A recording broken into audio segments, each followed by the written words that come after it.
Hello everyone, welcome back on my YouTube channel.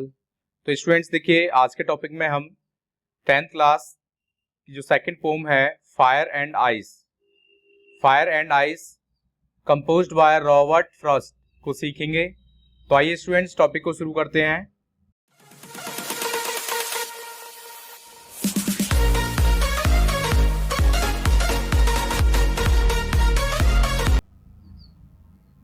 तो first of all student, fire किस किस को symbolize करती है? तो देखिए, फायर से मतलब desire, greed, cruelty, conflict, fury, lust, intolerance, avarice. तो these are the elements that denote that represents fire. Actually students, fire से यहाँ कंप्लीटली हमारा मतलब यहाँ फायर से है desire, okay. Greed, cruelty, conflict, fury, these are the words that belongs to fire. And ice किसको represent करती है? यहाँ पर इनसेंसिटिविटी, कोल्डनेस, इंडिफरेंस, हेटेड, क्यूरियलिटी, रिजिडिटी। तो ये these are the elements, these are the words that ice refers and represents, okay. तो आइए स्टूडेंट्स पोम को जानते हैं। तो आइए स्टूडेंट्स पोम को स्टार्ट करते हैं। तो स्टूडेंट्स आइए समझते हैं। Some say the world will end in fire, some say in ice। कुछ लोग कहते हैं इस संसार का अंत आग से होगा, और कुछ लोग कहते हैं इस संसार का अंत आइस माने बर्फ से होगा, ओके। आइस मीन्स बर्फ। From what I have tasted of desire, I hold with those who favor fire। तो एक्चुअली पोइट क्या कहते हैं? मैं विश्वास करता हूं यह किससे खत्म होगा? डिजायर। डिजायर से मतलब फायर से। तो मेरा मानना है इस संसार का अंत आग से होगा, ठीक है। क्योंकि वो यहां पर कह रहे हैं आई hold with those who favour fire. मैं उनके साथ सहमत होना चाहूंगा जो आग को फेवर करते हैं, ओके स्टूडेंट्स। नेक्स्ट आइए नेक्स्ट जानते हैं।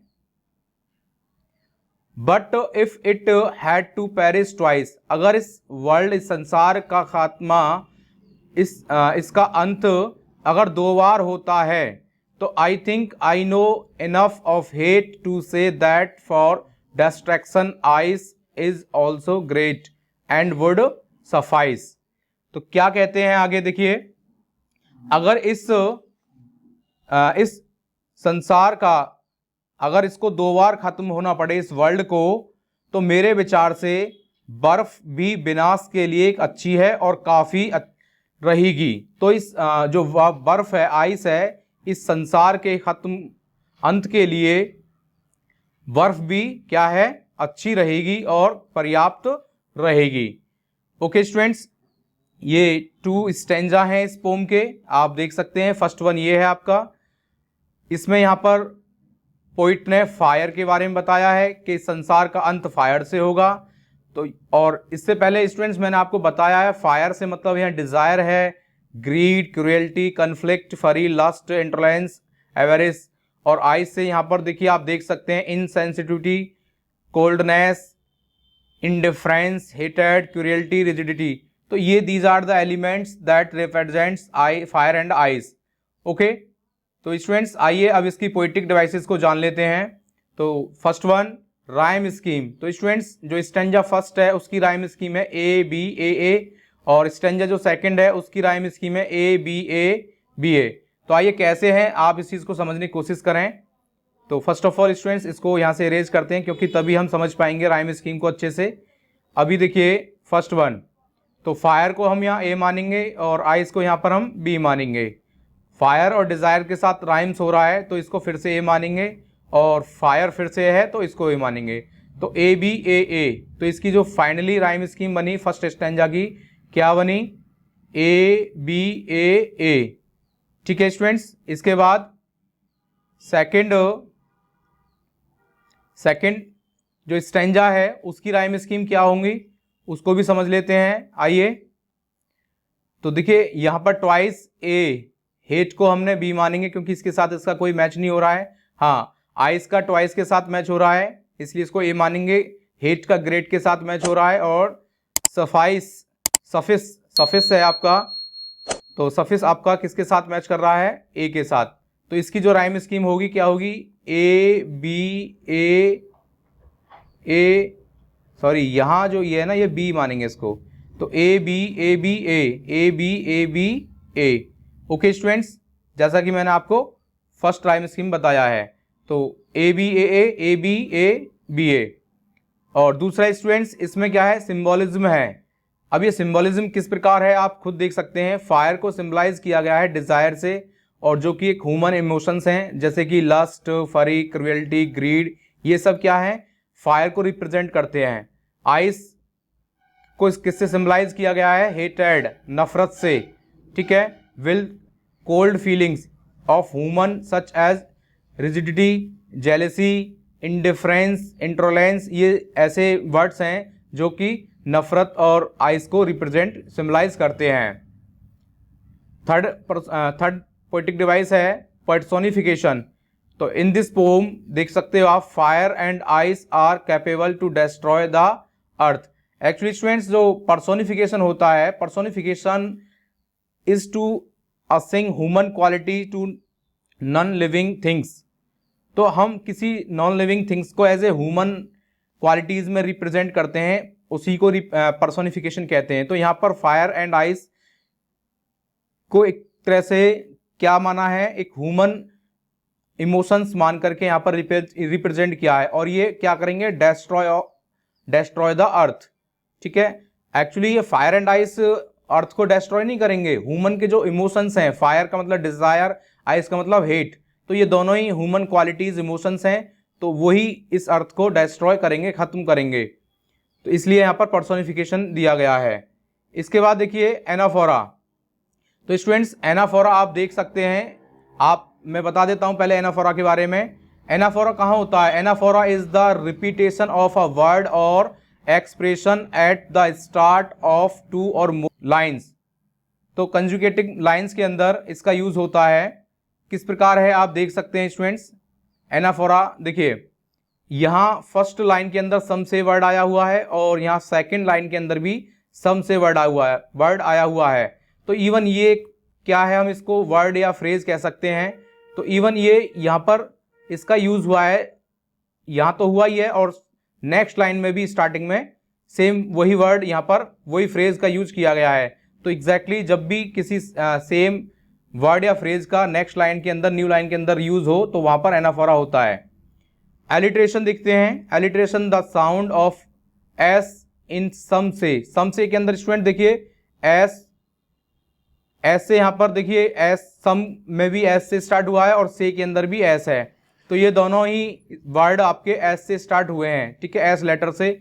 ऐसे ही फेवर, फायर के अंदर एफ, फेवर में एफ आया हुआ है और फायर में भी एफ आया हुआ है। ऐसे ही वर्ल्ड, विल के अंदर भी जो वर्ल्ड है डब्ल्यू से स्टार्ट हुआ है और विल भी डब्ल्यू से स्टार्ट हुआ है।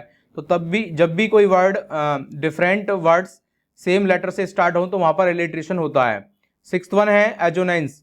तो स्टूडेंट्स एजोनेंस किस प्रकार है, जैसे लिखा हुआ है, I hold with those who favour fire, in this line the long sound of O is used.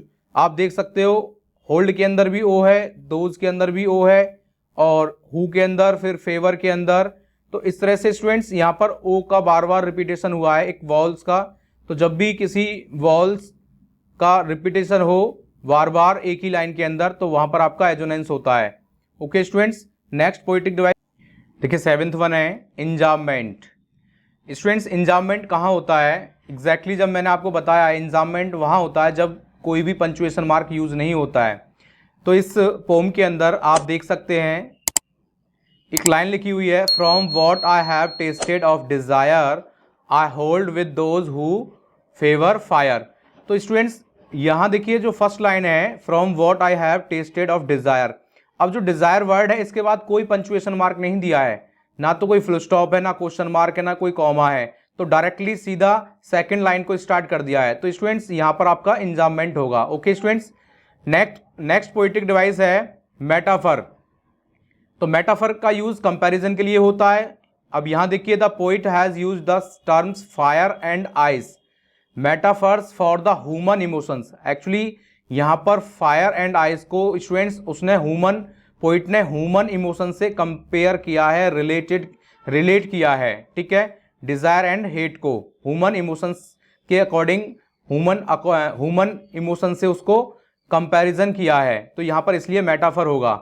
Ninth one देखते हैं स्टूडेंट्स, एंटीथेसिस। एंटीथेसिस क्या होता है? जस्ट अपोजिट होता है। तो fire is the antithesis of ice. Actually यहाँ students लिखा हुआ है, आपका ये जो पोम का टाइटल है फायर एंड आइस, तो आप एग्जैक्टली आप देख सकते हैं फायर एंड आइस एक दूसरे से क्या है, अपोजिट हैं, तो वहां पर एंटीथेसिस का यूज किया गया है, ठीक है। 10th वन है इमेजरी। इमेजरी कैसे है? इमेजिनेशन। जैसे some say the world will end in fire and to say that for destruction ice is also great. तो यहाँ पर इमेजिनेशन है कि इस संसार का अंत फायर एंड आइस से होगा, तो ये क्या है? सिर्फ इमेजिनेशन है, इमेजरी है। इसके बाद आता है 11th one, paradox. Students paradox क्या होता है? जो वैसे तो दिखने में लगे रियल लेकिन रियल ना हो, true but untrue. The idea that the world could and in to opposing elements. तो यही आइडिया जो इस संसार का अंत टू एलिमेंट्स अपोजिंग माने अपोजिट एलिमेंट से होगा, जैसे कि फायर एंड आइस, यही इसमें क्या है? पैराडॉक्स है, तो पैराडॉक्सिकल है। ओके स्टूडेंट्स, आज की वीडियो में स्टूडेंट्स इतना ही। मिलते हैं नेक्स्ट टॉपिक में और एक नए टॉपिक के साथ में, तो तब तक के लिए स्टूडेंट्स थैंक यू।